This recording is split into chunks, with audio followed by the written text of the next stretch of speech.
പണിക്കാർ ഉപേക്ഷിച്ച് കളഞ്ഞ കാലം മുലക്കല്ലാകണത് എന്തുകൊണ്ടാണ്?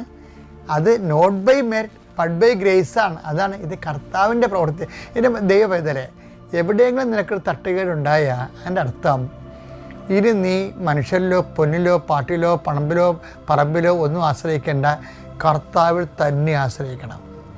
എന്താണ്?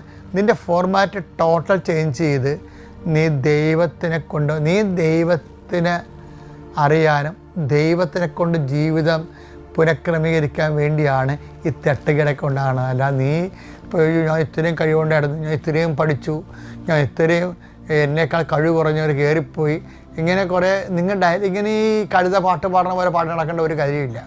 മറിച്ച് എന്ത് സംഭവിച്ചാൽ നീ പൂർണ്ണമായ ദൈവത്തിൻ്റെ കൈകളിലേക്ക് വരാൻ പോകുന്നു, ദൈവം എന്നെ ഏറ്റെടുക്കാൻ പോകുന്നു. അതുകൊണ്ടാണ് ഈ പണിക്കാരെ കൊണ്ട് ഉപേക്ഷിപ്പിക്കണത്. ഉപേക്ഷിച്ച് കളഞ്ഞതല്ലേ, അവരോട് വിഷയം പറഞ്ഞിട്ടാണ് അവർ. എന്താണ്? നീ ദൈവവേദനായതുകൊണ്ടാണ്.